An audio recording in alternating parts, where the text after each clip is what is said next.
अस्सलाम वालेकुम।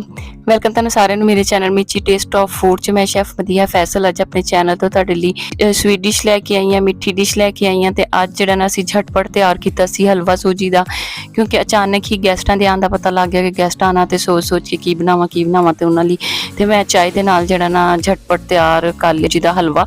ਤੇ ਇਹਦੀ ਰੈਸਿਪੀ ਤੁਹਾਡੇ ਨਾਲ ਮੈਂ ਸਟੈਪ ਬਾय ਸਟੈਪ ਸ਼ੇਅਰ ਕਰਾਂਗੀ। ਤੇ ਦੇਖੋ ਕਿੰਨਾ ਮਜ਼ੇਦਾਰ ਟੇਸਟੀ ਲੱਗ ਰਿਹਾ ਹੈ, ਬੜਾ ਟੇਸਟੀ ਬਣਿਆ ਸੀ। ਔਰ ਬਿਲਕੁਲ ਮੈਂ ਥੋੜੇ ਜਿਹੇ ਟਾਈਮ ਦੇ ਵਿੱਚ ਤਿਆਰ ਕਰ ਲਿਆ ਸੀਗਾ। ਤੇ ਨਾਲ ਤੁਹਾਨੂੰ ਮੈਂ ਦੱਸਾਂਗੀ ਕਿਸ ਤਰੀਕੇ ਦੇ ਨਾਲ ਤੁਸੀਂ ਗੈਸਟ ਦੇ ਆਏ ਤੇ ਜਾਂ ਜਲਦੀ ਦੇ ਨਾਲ ਹਲਵਾ ਤਿਆਰ ਕਰ ਸਕਦੇ ਹੋ ਕਮ ਟਾਈਮ ਦੇ ਵਿੱਚ। ਤੇ ਹੁਣ ਅਸੀਂ ਬਣਾਉਣਾ ਸਟਾਰਟ ਕਰਦੇ। ਬਿਸਮਿਲ੍ਲਾਹਿਰ ਰਹਿਮਾਨਿਰ ਰਹੀਮ। ਪੈਨ ਲੈ ਕੇ ਇੱਕ ਤੇ ਉਹਦੇ ਵਿੱਚ ਜਿਹੜਾ ਨਾ ਮੈਂ ਪਾਣੀ ਗਰਮ ਕਰ ਲਾਂਗੀ।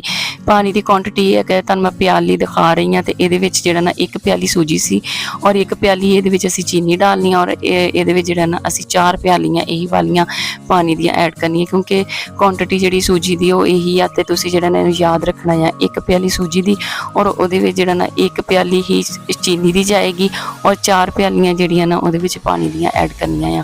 ਤੇ ਇਸ ਜਿਹੜਾ ਮੈਂ ਪਹਿਲੇ ਇਹਦਾ ਸੀਰਮ ਤਿਆਰ ਕਰ ਲਾਂਗੀ ਸੂਜੀ ਹਲਵੇ ਦਾ, ਕਿਉਂਕਿ ਸਾਨੂੰ ਥੋੜਾ ਟਾਈਮ ਸ਼ਾਰਟ ਸੀਗਾ ਤੇ ਇਸ ਲਈ ਮੈਂ ਸ਼ਾਰਟ ਟਾਈਮ ਦੇ ਵਿੱਚ ਬਣਾ ਰਹੀ ਸੀਗੀ। ਇਸ ਲਈ ਮੈਂ ਵਗੈਰਾ ਦੋਨਾਂ ਦੇ ਉੱਤੇ ਜਿਹੜੇ ਬਰਤਨ ਰੱਖੇ ਹੋਏ ਸੀ ਤੇ ਇੱਕ ਸਾਈਡ ਤੇ ਮੈਂ ਪਾਣੀ ਦਾ ਤਿਆਰ ਕਰ ਰਹੀ ਹਾਂ ਚੀਨੀ ਡਾਲ ਕੇ, ਤੇ ਔਰ ਦੂਸਰੀ ਸਾਈਡ ਤੇ ਜਿਹੜਾ ਨਾ ਮੈਂ ਸੂਜੀ ਇਹਦੀ ਭੁੰਨ ਕੇ ਤੇ ਉਹਦੇ ਵਿੱਚ ਇਹਨੂੰ ਮੈਂ ਐਡ ਕਰ ਦਾਂਗੀ। ਤੇ ਤਕਰੀਬਨ 10 ਜਾਂ 15 ਮਿੰਟ ਲੱਗੇ ਸੀ ਤੇ ਹਲਵਾ ਜਿਹੜਾ ਨਾ ਤਿਆਰ ਹੋ ਗਿਆ ਸੀ ਸਾਡਾ ਸੂਜੀ ਦਾ। ਪਾਣੀ ਨੂੰ ਤੁਸੀਂ ਆਂਚ ਨੂੰ ਮੀਡੀਅਮ ਫਲੇਮ ਦੇ ਉੱਤੇ ਇਹਨੂੰ ਪਾਣੀ ਨੂੰ ਪਕਾ ਲੈਣਾ ਹੈ। ਤੇ ਜਦੋਂ ਸਾਰੀ ਚੀਨੀ ਇਹਦੇ ਵਿੱਚ ਮੈਲਟ ਹੋ ਗਈ ਤੇ ਫਿਰ ਇਹਦੇ ਵਿੱਚ ਜਿਹੜਾ ਨਾ ਮੈਂ ਫੂਡ ਕਲਰ ਐਡ ਕਰਾਂਗੀ। ਤੁਸੀਂ ਕੋਈ ਵੀ ਕਲਰ ਜਿਹੜਾ ਤੁਹਾਨੂੰ ਅੱਛਾ ਲੱਗਦਾ, ਪਿੰਕ ਕਲਰ ਤੁਸੀਂ ਡਾਲ ਸਕਦੇ, ਲੇਕਿਨ ਮੈਂ ਜ਼ਰਦੀ ਦਾ ਕਲਰ ਜਿਹੜਾ ਨਾ ਮੈਨੂੰ ਪਸੰਦ ਆ, ਇਸ ਲਈ ਮੈਂ ਜ਼ਰਦੀ ਦਾ ਕਲਰ ਇਹਦੇ ਵਿੱਚ ਐਡ ਕਰਨਾ ਹੈ। ਤੇ ਫਿਲਹਾਲ ਜਿਹੜਾ ਮੈਂ ਸੂਜੀ ਭੁੰਨ ਰਹੀ ਸੀ ਤੇ ਉਹਦੀ ਵੀ ਜਿਹੜੀ ਵੀਡੀਓ ਨਾਲ ਮੈਂ ਬਣਾ ਰਹੀ ਹਾਂ ਕਿ ਸੂਜੀ ਬਣਾ ਇੱਕ ਸਾਈਡ ਤੇ ਮੈਂ ਸੂਜੀ ਭੁੰਨ ਰਹੀ ਸੀ ਔਰ ਇੱਕ ਸਾਈਡ ਤੇ ਜਿਹੜਾ ਨਾ ਇਹਦਾ ਮੈਂ ਪਾਣੀ ਤਿਆਰ ਕਰ ਰਹੀ ਸੀ। ਤੇ ਪੈਨ ਲੈ ਕੇ ਨੌਨ ਸਟਿਕ ਪੈਨ ਤੇ ਇਹਦੇ ਵਿੱਚ ਮੈਂ 2 ਤੋਂ 3 ਖਾਣੇ ਦੇ ਚਮਚ ਜਿਹੜਾ ਦੇਸੀ ਘੀ ਐਡ ਕੀਤਾ ਹੈ। ਤੇ ਤੁਸੀਂ ਆਮ ਜਿਹੜਾ ਘਰ ਯੂਜ਼ ਕਰਦੇ ਆਇਲ ਜਾਂ ਘੀ ਵਗੈਰਾ ਤੇ ਉਹ ਵੀ ਐਡ ਕਰ ਸਕਦੇ। ਮੈਂ ਦੇਸੀ ਘੀ ਡਾਲ ਕੇ ਤੇ ਇਹਨੂੰ ਸੂਜੀ ਨੂੰ ਭੁੰਨ ਲਾਂਗੀ। ਤੇ ਜਦੋਂ ਇਹ ਬਰਾਊਨ ਹੋ ਜਾਏਗੀ ਤੇ ਫਿਰ ਅਸੀਂ ਇਹਦੇ ਵਿੱਚ ਜਿਹੜਾ ਨਾ ਇਹਦਾ ਸੀਰਮ ਐਡ ਕਰਨਾ ਹੈ। ਤੇ ਮੇਰੇ ਭੈਣ ਭਰਾ ਪਹਿਲੀ ਦਫਾ ਮੇਰੇ ਚੈਨਲ ਤੇ ਆਏ ਆ, ਪਹਿਲੀ ਦਫਾ ਮੇਰੀ ਵੀਡੀਓ ਦੇਖ ਰਹੇ ਹੋ, ਮੇਰੇ ਚੈਨਲ ਨੂੰ ਸਬਸਕ੍ਰਾਈਬ ਵੀ ਕਰ ਲੈਣ ਔਰ ਬੈਲ ਆਈਕਨ ਦੇ ਬਟਨ ਨੂੰ ਜ਼ਰੂਰ ਪ੍ਰੈਸ ਕਰ ਦਿਓ ਤਾਂ ਕਿ ਮੇਰੀ ਆਉਣ ਵਾਲੀ ਨਈ ਵੀਡੀਓਜ਼ ਦੀ ਨੋਟੀਫਿਕੇਸ਼ਨ ਤੁਹਾਨੂੰ ਮਿਲਦੀ ਰਹਿਣ। ਤੇ ਹੁਣ ਜਿਹੜਾ ਨਾ ਮੈਂ ਇਹਦੇ ਵਿੱਚ 2 ਅਦਦ ਇਲਾਇਚੀਆਂ ਸੀ, ਉਹਨਾਂ ਨੂੰ ਖੋਲ ਕੇ ਉਹਨਾਂ ਦੇ ਬੀਜ ਨਿਕਾਲ ਕੇ ਤੇ ਫਿਰ ਇਹਦੇ ਵਿੱਚ ਜਿਹੜਾ ਨਾ ਮੈਂ ਇਲਾਇਚੀ ਐਡ ਕਰ ਦਿੱਤੀ। ਤੇ ਇਲਾਇਚੀ ਨੂੰ ਮੈਂ ਹਲਕਾ ਜਿਹਾ ਰੋਸਟ ਕਰਨਾ ਆ, ਜ਼ਿਆਦਾ ਨਹੀਂ ਇਹਨੂੰ ਅਸੀਂ ਪਕਾਉਣਾ। ਤੇ ਫਿਰ ਇਹਦੇ ਵਿੱਚ ਹਲਕਾ ਜਿਹਾ ਰੋਸਟ ਕਰਨ ਤੋਂ ਬਾਅਦ ਮੈਂ 1 ਪਿਆਲੀ ਸੂਜੀ ਦੀ ਤੇ ਉਹ ਇਹਦੇ ਵਿੱਚ ਐਡ ਕਰ ਦਾਂਗੀ। ਜਿਹੜਾ ਨਾ ਅੱਛੀ ਤਰ੍ਹਾਂ ਤੁਸੀਂ ਛਾਣ ਲੈਣਾ ਹੈ, ਛਾਣ ਕੇ ਤੇ ਇਹਨੂੰ ਜਿਹੜਾ ਨਾ ਚੈੱਕ ਕਰਕੇ, ਕਿਉਂਕਿ ਬਾਜ਼ਾਰ ਦੀ ਸੂਜੀ ਅਕਸਰ ਹੀ ਲੱਗੀ ਹੋਈ ਹੁੰਦੀ ਆ, ਤੇ ਇਸ ਲਈ ਇਹਨੂੰ ਸੂਜੀ ਨੂੰ ਜਿਹੜਾ ਨਾ ਮੈਂ ਛਾਣ ਲਿਆ ਸੀ ਸਾਫ਼ ਕਰਕੇ, ਇਹਨੂੰ ਚੈੱਕ ਕਰਕੇ ਤੇ ਸੂਜੀ ਨੂੰ ਤੇ ਫਿਰ ਇਹਦੇ ਵਿੱਚ ਜਿਹੜਾ ਨਾ ਮੈਂ ਇਹਦਾ ਹਲਵਾ ਬਣਾ ਰਹੀ ਹਾਂ। ਤੇ ਆਇਲ ਦੇ ਵਿੱਚ ਸੂਜੀ ਨੂੰ ਅਸੀਂ ਭੁੰਨ ਲਾਂਗੇ ਜਦੋਂ ਤੱਕ ਇਹਦੇ ਵਿੱਚੋਂ ਖੁਸ਼ਬੂ ਨਾ ਆਉਣ ਲੱਗ ਜਾਏ ਔਰ ਇਹਦਾ ਕਲਰ ਲਾਈਟ ਬਰਾਊਨ ਨਾ ਹੋ ਜਾਏ।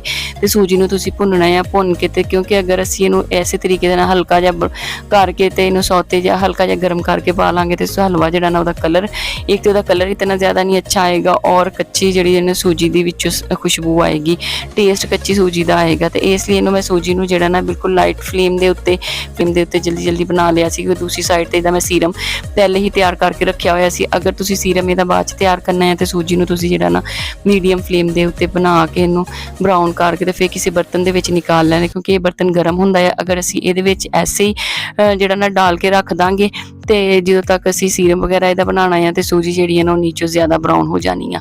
ਤੇ ਇਸ ਲਈ ਜਲੀ ਦਾ ਵਿੱਚੋਂ ਖੁਸ਼ਬੂ ਆਉਣ ਲੱਗ ਜਾਏਗੀ। ਤੇ ਇਸ ਲਈ ਇਹਨੂੰ ਜਿਹੜਾ ਨਾ ਬਰਤਨ ਨੂੰ ਨਿਕਾਲ ਲੈਣਾ ਤੁਸੀਂ ਗਰਮ ਬਰਤਨ ਚੋਂ ਇਹਨੂੰ। ਤੇ ਜਿਸ ਤਰ੍ਹਾਂ ਤੁਸੀਂ ਦੇਖ ਰਹੇ ਹੋ ਚੀਨੀ ਜਿਹੜੀ ਹੈ ਨਾ ਸਾਰੀ ਮੈਲਟ ਹੋ ਗਈ ਆ ਔਰ ਪਾਣੀ ਸਾਡਾ ਤਕਰੀਬਨ ਥੋੜਾ ਹਲਕਾ ਗਰਮ ਆ, ਬਹੁਤ ਜ਼ਿਆਦਾ ਗਰਮ ਨਹੀਂ ਹੈਗਾ। ਤੇ ਚੀਨੀ ਬਸ ਮੈਂ ਇਹਦੇ ਵਿੱਚ ਮੈਲਟ ਕੀਤੀ ਸੀ ਔਰ ਉਸ ਤੋਂ ਬਾਅਦ ਜਿਹੜਾ ਨਾ ਮੈਂ ਇਹਦੇ ਵਿੱਚ 1 ਟੀਸਪੂਨ ਜ਼ਰਦਾ ਕਲਰ ਐਡ ਕਰ ਦਾਂਗੀ। ਤੇ ਤੁਸੀਂ ਅਗਰ ਪਿੰਕ ਕਲਰ ਐਡ ਕਰਨਾ ਚਾਹੁੰਦੇ ਆ ਤਾਂ ਤੁਸੀਂ ਪਿੰਕ ਕਲਰ ਵੀ ਐਡ ਕਰ ਸਕਦੇ ਆ, ਲੇਕਿਨ ਮੈਂ ਇਹਦੇ ਵਿੱਚ ਜਿਹੜਾ ਜ਼ਰਦਾ ਕਲਰ ਅਸੀਂ ਯੂਜ਼ ਕਰੀਦਾ ਹੈ ਚਾਵਲਾਂ ਦੇ ਵਿੱਚ, ਤੇ ਉਹ ਜ਼ਰਦਾ ਕਲਰ ਜਿਹੜਾ ਨਾ ਇਹਦੇ ਵਿੱਚ ਐਡ ਕੀਤਾ ਆ। ਉਸ ਤੋਂ ਬਾਅਦ ਤੁਸੀਂ ਦੇਖ ਰਹੇ ਹੋ ਕਿ ਸੂਜੀ ਦਾ ਕਲਰ ਬਰਾਊਨ ਹੋ ਗਿਆ ਸੀਗਾ ਔਰ ਇਹਦੇ ਵਿੱਚ ਜਿਹੜਾ ਨਾ ਹੁਣ ਮੈਂ ਪਾਣੀ ਜਿਹੜਾ ਤਿਆਰ ਕੀਤਾ ਸੀ ਚੀਨੀ ਵਾਲਾ ਤੇ ਉਹ ਐਡ ਕਰ ਦਾਂਗੀ। ਤੁਸੀਂ ਬਹੁਤ ਜ਼ਿਆਦਾ ਇhtiyat ਨਾਲ ਡਾਲਣਾ, ਜਿਵੇਂ ਤੁਸੀਂ ਦੇਖ ਰਹੇ ਆ ਕਿ ਇਹਦੇ ਬਬਲ ਬਣਨ ਦਾ ਔਰ ਇਹਦੇ ਵਿੱਚ ਜਿਹੜੀ ਸਟੀਮ ਨਿਕਲਦੀ ਹੈ ਤੇ ਅਗਰ ਉਹ ਹੱਥ ਵਗੈਰਾ ਤੇ ਪੜ ਜਾਏ ਤੇ ਜਾਂ ਫੇਸ ਜਾਂ ਕਿਤੇ ਤੇ ਉਹਦੀ ਬਹੁਤ ਜ਼ਿਆਦਾ ਜਲਨ ਹੁੰਦੀ ਹੈ। ਤੇ ਇਸ ਲਈ ਤੁਸੀਂ ਬਿਲਕੁਲ ਇhtiyat ਦੇ ਨਾਲ ਤੇ ਆਹਿਸਤਾ ਇਹਦੇ ਵਿੱਚ ਜਿਹੜਾ ਨਾ ਪਾਣੀ ਐਡ ਕਰਨਾ ਹੈ, ਬਿਲਕੁਲ ਇhtiyat ਦੇ ਨਾਲ ਪਾਣੀ ਐਡ ਕਰਨਾ ਹੈ ਔਰ ਉਸ ਤੋਂ ਬਾਅਦ ਜਲਦੀ ਦੇ ਨਾਲ ਜਿਹੜਾ ਨਾ ਇਹਦੇ ਵਿੱਚ ਚਮਚ ਹਿਲਾਈ ਜਾਣਾ ਤਾਂ ਕਿ ਇਹਦੀ ਗੁਟਲੀਆਂ ਨਾ ਬਣਨ ਸੂਜੀ ਦੀਆਂ। ਤੇ ਕਿਉਂਕਿ ਅਗਰ ਗੁਟਲੀਆਂ ਹਲਵੇ ਦੇ ਵਿੱਚ ਬਣ ਜਾਣ ਤੇ ਉਹ ਫਿਰ ਜਿਹੜੀਆਂ ਨਾ ਬਹੁਤ ਜ਼ਿਆਦਾ ਬੁਰੀਆਂ ਲੱਗਦੀਆਂ। ਇਸ ਲਈ ਮੈਂ ਨਾਲ ਹਿਲਾ ਰਹੀ ਹਾਂ, ਹਿਲਾ ਕੇ ਤੇ ਸਾਰੀਆਂ ਗੁਟਲੀਆਂ ਜਿਹੜੀਆਂ ਨਾ ਮੈਂ ਉਹ ਖ਼ਤਮ ਕਰ ਦਿੱਤੀਆਂ। ਜਿਸ ਤਰ੍ਹਾਂ ਤੁਸੀਂ ਦੇਖ ਰਹੇ ਕਿ ਆਹਿਸਤਾ ਆਹਿਸਤਾ ਜਿਹੜਾ ਨਾ ਇਹ ਸਖਤ ਹੋਣ ਲੱਗ ਗਈ ਹੈ। ਸੂਜੀ ਜਿਹੜੀ ਹੈ ਨਾ ਆਹਿਸਤਾ ਆਹਿਸਤਾ ਉਹਨੇ ਪਾਣੀ ਜਜ਼ਬ ਕਰ ਲਿਆ ਹੈ ਔਰ ਸੂਜੀ ਫੂਲਣ ਲੱਗ ਗਈ ਹੈ ਤੇ ਇਹ ਸਾਡਾ ਜਿਹੜਾ ਹਲਵਾ ਤਕਰੀਬਨ ਬਣ ਕੇ ਤਿਆਰ ਹੋ ਰਿਹਾ ਆ। ਤੁਹਾਨੂੰ ਮੇਰੀ ਵੀਡੀਓ ਪਸੰਦ ਆਈ ਤੇ ਤੁਸੀਂ ਜਿਹੜਾ ਮੇਰੀ ਵੀਡੀਓ ਨੂੰ ਲਾਈਕ ਵੀ ਕਰ ਦੇਣਾ ਔਰ ਆਪਣੀ ਬਾਕੀ ਭੈਣਾਂ ਨਾਲ ਜਿਹੜਾ ਨਾ ਹਲਵੇ ਦੀ ਰੈਸਿਪੀ ਸ਼ੇਅਰ ਵੀ ਕਰਨਾ। ਤੇ ਹੁਣ ਜਿਸ ਤਰ੍ਹਾਂ ਤੁਸੀਂ ਦੇਖ ਰਹੇ ਆ ਕਿ ਹਲਵਾ ਥੋੜਾ ਹਾਰਡ ਹੋ ਗਿਆ, ਸਖਤ ਹੋ ਗਿਆ ਆ ਤੇ ਪਾਣੀ ਜਿਹੜਾ ਨਾ ਉਹ ਖੁਸ਼ਕ ਹੋਣ ਲੱਗ ਗਿਆ ਆ ਔਰ ਚਮਚ ਜਿਹੜਾ ਨਾ ਉਹ ਅਸੀਂ ਹਿਲਾਉਂਦੇ ਰਵਾਂਗੇ ਤਾਂ ਕਿ ਹਲਵਾ ਜਿਹੜਾ ਨੀਚੇ ਨਾ ਲੱਗੇ ਤੇ ਜਾਂ ਇਹਦੇ ਵਿੱਚ ਜਿਹੜੀ ਨਾ ਗੁਟਲੀਆਂ ਨਾ ਬਣਨ। ਹੁਣ ਤੁਸੀਂ ਦੇਖੋ ਫਾਈਨ ਜਿਹਾ, ਬਿਲਕੁਲ ਫਾਈਨ ਇਹਦਾ ਪੇਸਟ ਹਲਵੇ ਦਾ ਬਣ ਗਿਆ ਆ ਔਰ ਹਲਵਾ ਥਿਕ ਹੋਣ ਲੱਗ ਗਿਆ ਆ। ਤੇ ਇਸ ਪੁਆਇੰਟ ਤੇ ਜਿਹੜਾ ਨਾ ਮੈਂ ਅੱਗ ਨੂੰ ਬਿਲਕੁਲ ਲੋ ਫਲੇਮ ਕਰ ਦਿੱਤੀ ਸੀ, ਫਲੇਮ ਨਾ ਹੋਣ ਦੇ ਬਰਾਬਰ ਜਿਹੜੀ ਨਾ ਫਲੇਮ ਕਰ ਦਿੱਤੀ ਸੀ ਲੋ। ਤੇ ਤੁਸੀਂ ਇਸ ਪੁਆਇੰਟ ਤੇ ਵੀ ਇਹਦੇ ਵਿੱਚ ਬਦਾਮ ਵਗੈਰਾ ਜਾਂ ਸੌਗੀ ਡਾਲਣਾ ਚਾਹੋ ਤੇ ਡਾਲ ਸਕਦੇ ਆ, ਲੇਕਿਨ ਮੈਂ ਤੁਹਾਨੂੰ ਉੱਪਰੋਂ ਜਿਹੜਾ ਨਾ ਇਹਦੀ ਡਰੈਸਿੰਗ ਇਹਦੀ ਸੌਗੀ ਦੇ ਔਰ ਖੋਪਰਾ ਸੀਗਾ, ਕੋਕੋਨਟ ਸੀਗਾ ਕ੍ਰਸ਼ ਕੀਤਾ ਹੋਇਆ ਔਰ ਨਾਲ ਬਦਾਮ ਸੀ ਪਾਊਡਰ ਸ਼ੇਪ ਦੇ ਵਿੱਚ ਬਣਾਏ ਹੋਏ ਤੇ ਉਹ ਇਹਦੇ ਉੱਤੇ ਜਿਹੜਾ ਨਾ ਮੈਂ ਡਾਲ ਕੇ ਤੇ ਇਹਨੂੰ ਡੈਕੋਰੇਟ ਕੀਤਾ ਸੀਗਾ। ਤੁਸੀਂ ਇਹਦੇ ਅੰਦਰ ਇਸ ਟਾਈਮ ਅਗਰ ਬਣਾਉਂਦੇ ਹੋਏ ਵੀ ਡਾਲਣਾ ਚਾਹੋ ਤੇ ਤੁਸੀਂ ਸਾਰੀਆਂ ਚੀਜ਼ਾਂ ਜਿਹੜੀਆਂ ਨੇ ਇਹਦੇ ਵਿੱਚ ਡਾਲ ਸਕਦੇ ਆ। ਤੇ ਹੁਣ ਮੈਂ ਤੁਹਾਨੂੰ ਚਮਚ ਨਾਲ ਉਠਾ ਕੇ ਦਿਖਾ ਰਹੀ ਹਾਂ ਇਹਨੂੰ। ਇਸ ਤੋਂ ਜ਼ਿਆਦਾ ਥਿਕ ਨਹੀਂ ਅਸੀਂ ਕਰਨਾ ਕਿਉਂਕਿ ਇਹਨੂੰ ਠੰਡਾ ਹੋ ਕੇ ਥੋੜਾ ਥਿਕ ਹੋ ਜਾਣਾ ਆਲਰੇਡੀ, ਇਸ ਲਈ ਇਹਨੂੰ ਜਿਹੜਾ ਨਾ ਫਲੇਮ ਮੈਂ ਇਹਦੇ ਥੱਲੇ ਬੰਦ ਕਰ ਦਿੱਤੀ ਆ ਕਰਕੇ ਤੇ ਇਹਦੀ ਜਿਹੜੀ ਡਰੈਸਿੰਗ ਆ ਤੇ ਉਹ ਹੁਣ ਮੈਂ ਕਰਾਂਗੀ।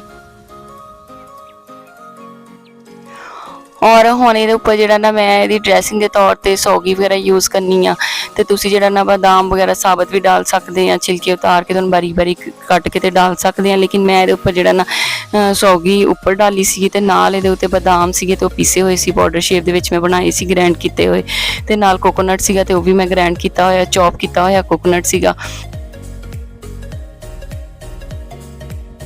ਔਰ ਇਸ ਤੋਂ ਬਾਅਦ ਜਿਹੜਾ ਨਾ ਮੈਂ ਉੱਤੇ ਕੋਕੋਨਟ ਡਾਲਿਆ ਸੀ, ਕੋਕੋਨਟ ਨੂੰ ਮੈਂ ਕ੍ਰਸ਼ ਕਰ ਲਿਆ ਸੀ ਕਰਕੇ ਤੇ ਕੋਕੋਨਟ ਇਹਦੇ ਉੱਪਰ ਡਾਲਿਆ ਸੀ। ਸਾਡੇ ਬੱਚਿਆਂ ਨੂੰ, ਫੈਮਿਲੀ ਨੂੰ, ਸਭ ਨੂੰ ਤੇ ਇਹ ਹਲਵਾ ਜਿਹੜਾ ਨਾ ਸੂਜੀ ਦਾ ਬੜਾ ਹੀ ਅੱਛਾ ਲੱਗਾ ਸੀਗਾ, ਬੜਾ ਪਸੰਦ ਆਇਆ ਸੀ। ਮੈਨੂੰ ਕਮੈਂਟ ਬਾਕਸ ਵਿੱਚ ਕਮੈਂਟ ਕਰਕੇ ਦੱਸਿਓ ਕਿ ਤੁਹਾਨੂੰ ਮੇਰੀ ਸੂਜੀ ਦੇ ਹਲਵੇ ਦੀ ਰੈਸਪੀ ਕਿਸ ਤਰ੍ਹਾਂ ਦੀ ਲੱਗੀ ਹੈ। ਝਟਪਟ ਤਿਆਰ ਹੋ ਜਾਂਦਾ, ਬਹੁਤ ਜ਼ਿਆਦਾ ਟਾਈਮ ਵੀ ਨਹੀਂ ਲੱਗਦਾ। ਤੇ ਹੁਣ ਜਿਹੜਾ ਨਾ ਮੈਨੂੰ ਦਿਓ ਤੁਸੀਂ ਇਜਾਜ਼ਤ, ਇੰਸ਼ਾਅੱਲਾ ਤਾਲਾ ਮੈਂ ਆਪਣੀ ਨੈਕਸਟ ਵੀਡੀਓ ਦੇ ਨਾਲ ਤੁਹਾਡੀ ਖਿਦਮਤ 'ਚ ਹਾਜ਼ਰ ਹੋਊਂਗੀ ਕਿਉਂਕਿ ਅਸੀਂ ਜਿਹੜਾ ਨਾ ਬਣਾਉਣਾ ਮਹਿਮਾਨ ਸਾਡੇ ਗੈਸਟ ਆ ਗਏ ਆ ਤੇ ਉਹਨਾਂ ਦੀ ਜਿਹੜਾ ਨਾ ਮੈਂ ਇਹ ਬਣਾ ਰਹੀ ਸੀ। ਤੇ ਮੈਨੂੰ ਤੁਸੀਂ ਹੁਣ ਇਜਾਜ਼ਤ ਤੇ ਦੁਆਵਾਂ 'ਚ ਮੈਨੂੰ ਯਾਦ ਰੱਖਿਓ। ਮੇਰੇ ਲਈ ਹੁਣ ਅੱਲਾ ਹਾਫਿਜ਼।